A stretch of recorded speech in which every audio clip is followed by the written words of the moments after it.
Welcome to another Apollo Papyrus podcast episode. I am Aaron Apollo Camp. For this episode, my interview guest was the head life coach on the former NBC reality TV series Starting Over, and she is the author of numerous nonfiction books, including, but not limited to, Fearless Living and Fearless Loving. Her name is Rhonda Britten, and my interview with Rhonda will follow the note-taking sounds. Rhonda Britten, welcome to the Apollo Papyrus podcast. Thank you. I'm so excited to be here. You were the head life coach on the NBC reality okay, I'll start over. Okay. Rhonda Britten, welcome to the Apollo Papyrus podcast. Thank you. I'm so excited to be here. You were the head life coach on the NBC reality TV series Starting Over, which has long since been canceled, but it ran for a few seasons. How did you become a life coach? What was Starting Over's format like? And what was it like to be a reality TV personality? Well, those are all great questions. Well, first of all, I was actually the first life coach in the world to change lives on television, and that started in the United Kingdom. I actually did a television show before Starting Over, and it was called Help Me Rhonda in London. And I was over in the United Kingdom during my book tour for my first book, Fearless Living. And my publicist asked me, I guess this production company at the time was creating the first reality show. Now, there was no reality shows at this time. So United Kingdom, London, England were the first people that created reality shows. So when I was over there, they said, hey, we've been trying to find somebody to do this reality show for 9 months, and we just can't find anyone. So I went, did a screen test, and 3 weeks later, I was living in London.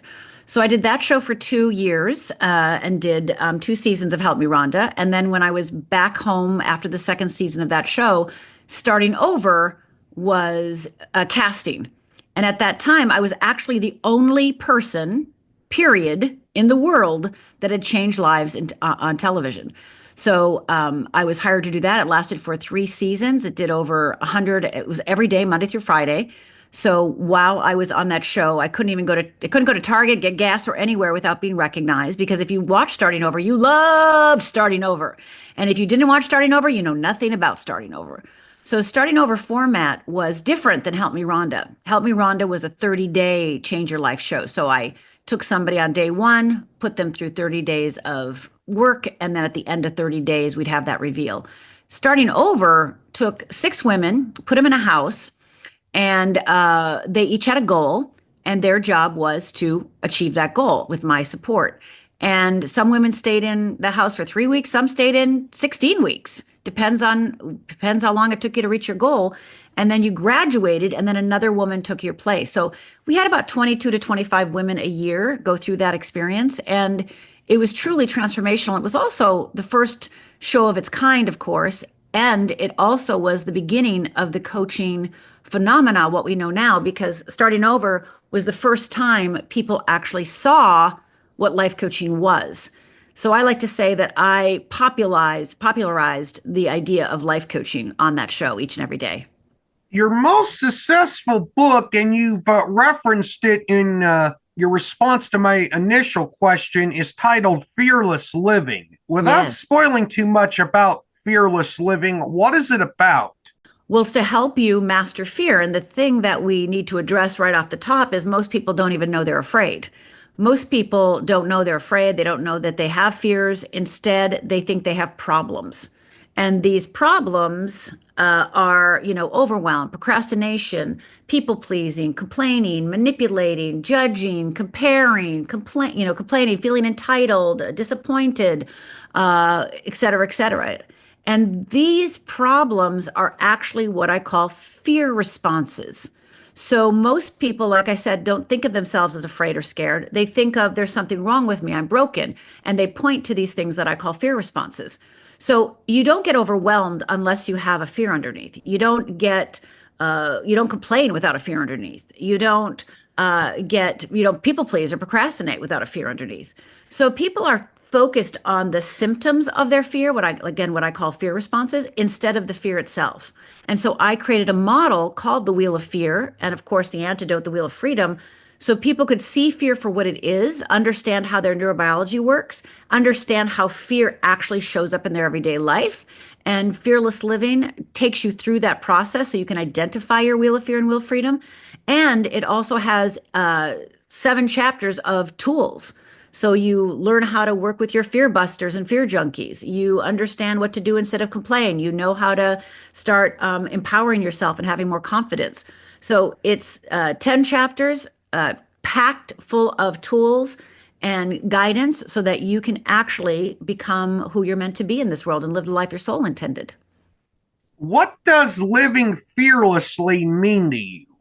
When people ask me that or they say like fearless living, they usually go right to I jump out of planes or, I'm physically fearless. Well, fearless living isn't about physical fears. By the way, your brain and body don't know the difference between a physical fear and an emotional fear. Fearless living is about jumping into your life and actually starting to work with those things that are those emotional fears. So most of us can avoid our physical fears. Like if you have I don't like heights and I don't go up into tall buildings and deal with heights every day. But most of us deal with emotional fears each and every day. The fear of rejection, the fear of failure, the fear of loss, the fear of uncertainty, the fear of the unknown, etc. And so those fears are actually impacting us day by day. And those are the fears, those emotional fears are the things that we really don't understand or address, which is why I created the Wheel of Fear and Wheel of Freedom. So you do understand how it works. So it's really important to, one, recognize that there's nothing wrong with you. It's just fear. There's nothing wrong with you. It's just fear. There's nothing wrong with you. It's just fear. And once you can unfold and unpack and understand you're unique, because it is unique, your Wheel of Fear is unique to you and your Wheel of Freedom is unique to you. Once you understand those two things, you can bounce between them at will so that physical fear doesn't stop you and or the daily minute by minute, moment by moment emotional fears don't either. What motivated you to have, for lack of a better term, a love of fear? Because I was in fear most of my life and didn't know it. So when I was 14 years old, I grew up in a little tiny town in Upper Michigan, and I'm going to tell you about the worst day of my life. And this day, I believe the worst days of our life have the seeds of our destiny. They have the seeds of our destiny. And I was 14 years old. I grew up in, like I said, a little town in Upper Michigan, 2 restaurants, Douglas House, Buffet Hotel, and Big Boy. That's all we had. My parents had recently separated. It was Father's Day. My father was coming to take us out for Sunday brunch. And me and my mom in her bedroom, she's putting on her blue eyeshadow and her rose-colored lipstick and puffing up her beehive hairdo. My 2 sisters are fighting it out in our bathroom. And my father walks in, let's go, let's go. So me and my mom and dad start walking out. He says he has to get his coat from the car. He opens his trunk to get his coat out, and I notice out of the corner of my eye that he doesn't grab a coat, but he grabs a gun. And he starts yelling at my mother, "You made me do this, you made me do this," and he fires. And I start screaming, "Dad, what are you doing? Stop, Dad, what are you doing?" And he points the gun to me, and I believe I'm next. And he blinks, and I blink, and he blinks, and I blink. And my mother, seeing this, with her last breath, literally screams out, "No, don't." And my father, realizing my mother is still alive, takes that bullet intended for me and shoots my mother a second time. And that bullet goes through her abdomen, out her back, lands in the car horn. And for the next 25 minutes, all we heard was, eh. And then my father cocks the gun one more time, puts the gun to his head and fires. And within 2 minutes, I was the sole witness of watching my father murder my mother and commit suicide. And even after that, if you would have asked me if I was afraid, I would have told you no. Because in that moment, first of all, I grew up in Upper Michigan, so we don't feel, and I'm Finnish, so we don't have fear. So in that moment when that happened, I like to say I split into two, the outside Rhonda and the inside Rhonda. And the outside Rhonda just pretended everything was okay for the next 20 years, and the inside Rhonda just hated herself, felt guilty, regret, and you don't get to be happy if you watch your mother die. So those two Rhondas were at odds with one another. And the bridge that could have moved me forward faster or healed me faster was the recognition and the realization that there was fear. But I had no understanding of what that meant because I didn't have a relationship with fear or scared or afraid. those words were not in my vocabulary. So while I was going through the healing of my parents' death, and I lived those two lives, the inside Rhonda and the outside Rhonda pretended everything okay. It was okay. And the inside Rhonda was busy becoming an alcoholic and DUIing. I got 3 DUIs, 3 suicide attempts. And it was that third suicide attempt, I realized something was wrong with me. Like, right, there's something wrong. What's going on? And I went to a psychiatric ward because that's what you do when you try to kill yourself 3 times. They put you there for evaluation. And I was deemed not crazy. And they let me go. And I remember going back to my little studio apartment. I lived by myself and realized that those 20 years that the inside and outside Rhonda were battling it out, because the outside Rhonda also went to therapy and went to work, did workshops and read books and did all the right things. I did everything that I thought I should be doing in order to leave my past behind. But it wasn't working because I was not building that relationship with fear. It was only after I became sober, only after I realized on that day of that third suicide attempt and going back to my home that there had to be another way, that I had all these tools and I had all this knowledge, but I did not know how to apply them because fear was in my way, which of course I didn't know yet. And it was only in that recognition of how fear had my mother died because of fear. My father killed my mother because he was afraid. My mother stayed because she was afraid. And I was an alcoholic and tried to kill myself and DUI'd my way through because I was afraid. And until I recognized that, until I named it, I couldn't change my life. So then I became a student of fear and eventually developed and created what I call the Wheel of Fear and the Wheel of Freedom. I am so glad you are here today to do this interview, and I am so sorry that you had to watch your father kill your mother and then take his own life.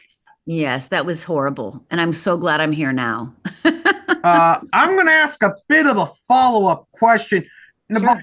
Upper Michigan, or were you from the Upper Peninsula, Michigan, or the That's right. northern part of the Lower Peninsula? No, Upper Peninsula of Michigan, the UP, Uper. Okay.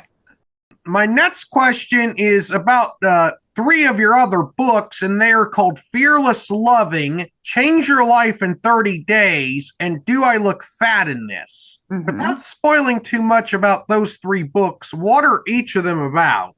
Well, when people come to me and they ask me, well, Rhonda, what book should I read first?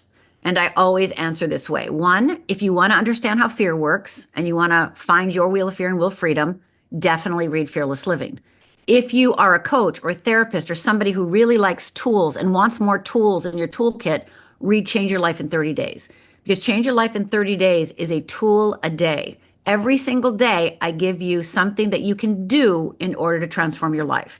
So if you are somebody who likes to have more tools in your toolbox, definitely read Change Your Life in 30 Days. And by the way, many of my students' favorite book is Change Your Life in 30 Days. It's super easy, 30 chapters, about 3 to 5 pages each. You can do one a day or one every 3 days or one a week, whatever serves you, and just practice that tool and it will truly change your life. Fearless Loving is about relationships. It's about obviously loving yourself as well, but mostly about your relationship with others. So whether you're single, whether you're in a relationship, I'm going to teach you how to communicate better and how to fall in love and not get caught in the fear aspect of, being with somebody. Are you with them because of fear or freedom? And so Fearless Loving is my book all about love, everything about love or fear. And then Do I Look Fat in This is my body image book. And it's all my funny stories. By the way, you're going to pee your pants laughing when you read Do I Look Fat in This, because it's all my funny stories about my relationship with my body and how we as women and men have a relationship with our body that can either be supportive or destructive. And so I take you through a journey and give you exercises to support yourself in building a relationship and fall in love with your body. You've also written some coaching books, and these include 3 Steps to Create Session Integrity, The Perfect Coaching Session Framework, and Master Coach Mindset, the Manual. Without spoiling too much about your coaching books, what are they about? Well, the first 2 you mentioned are all about how to frame a session. So one of the ways that we as coaches, therapists, anybody who works one-on-one, wellness professionals, et cetera, how you frame a session, how you open it and close it is critical for the retention of that client. So I take you through step by step what I teach my coaches, because I certify life coaches, certified fearless living coaches. And I've never shared these things before. And so you're going to learn step by step what I do in order to support my clients, in order to have clients that stay with me 3, 5, 8, 10 years. I mean, every private client I have right now has been with me over 5 years. And so that's what happens when you have that opening and closing and that real understanding of how to frame that session. So, Master Coach Mindset Manual, I have a podcast called Master Coach Mindset that has 52 episodes. And it takes you through the foundational tools of my life coach certification program. So, the Master Coach Mindset Manual is your workbook that goes along with the podcast. So, as you're listening to the podcast, you're filling out the workbook so that you can integrate and embody the things that I talk about in on the podcast. So if you are a lover of podcasts and if you'd like to work alongside them, Master Coach Mindset Manual is brilliant for that. You were an author before you became a reality TV series personality. What motivated you to become an author? My clients, because I started off doing one-on-one clients. And then from one-on-one clients, I started doing workshops. And I never intended to do workshops. My clients asked me to do workshops. And I was like, what? And so I started doing workshops. And then I realized, well, if I'm going to have workshops, I've got to start speaking. And so in these workshops and speaking events, people would ask me literally every time I taught or spoke, they would say, when's your book coming out? When's your book coming out? I want to give this to my cousin in Cincinnati. I want to send it to my friend in, Louisville, right? So they constantly asked me, and I, it was scary to write that first book. Well, it's scary to do everything. It was scary to work privately in the beginning. It was scary to teach a workshop in the beginning. It was scary to speak in the beginning. And so the book just was a natural extension of my work that I was doing inside the workshops and working with my clients. So it took me a year to write the proposal because I changed it 3 times, because talking about the Wheel of Fear and Wheel of Freedom in a book form took some effort to make sure that it was understandable, because it's a very intuitive process. And so I made it understandable. Yay me. And from there, I sold my book. I sold my book, and I had 12 houses bid on it at an auction. And so then I took one of the 3 that were left, chose one, and then published books with that person, for that editor, Brian Tart, for the next 4 books. Are all your books independently, traditionally, or hybrid published, or did you use different publishing methods for each of your books? I'm with Penguin Random House. So I was with Penguin Putnam. So I was with the imprint called Dutton, and they gave me an advance of 6 figures for each book. And Brian Tart was the new editor at the time of Dutton. He is now the editor of Viking imprint, and he shepherded me in, and we created 4 books together. I have one final question. When you talk about making your fears your friends, what do you mean by that, and how did doing so change your life? Well, fear is not here to hurt you. Fear actually is just doing its job. We are wired for fear. Our neurobiology, we are wired for fear. So the more that you embrace the fear, the more you will become, like you said, friends with it. And you will discover that fear is only doing its job. Fear loves you. And its job is to only keep you safe. It's only to keep you alive. And so it doesn't care about your happiness. It doesn't care if you have purpose. It doesn't care if, you are loved in this world. It only cares, is he alive? Is she alive? Or is she, like, that's the only thing it cares about. Is she alive?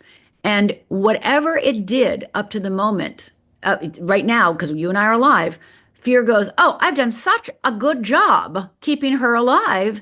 I'm going to have her keep doing these things, because that's the only way I can guarantee her safety.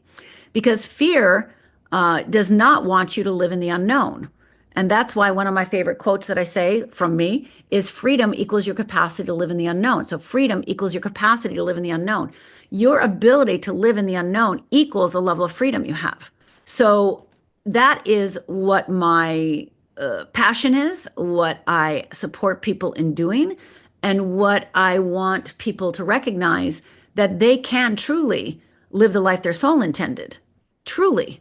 And I had a workshop attendee when he first entered the workshop, like, oh, I don't know. And at the end, after 3 days with me, I said, so what do you think? He goes, I believe now I can do anything. I go, really? He goes, yeah, anything. I go, exactly. Because when you understand fear, you understand what's trying to trick you to keep you small, stuck, and safe. And instead, you can get on your what I call the wheel of freedom and live the life your soul intended. Rhonda, thank you for appearing on the Apollo Papyrus podcast. You are an amazing guest to interview. Thank you so much, and be fearless, everyone. The next episode of the podcast will be episode number 400, so make sure to follow or subscribe to the podcast to get updated when new episodes are released. This is Aaron Apollo Camp reminding y'all to find your writing and reading purpose. Bye for now.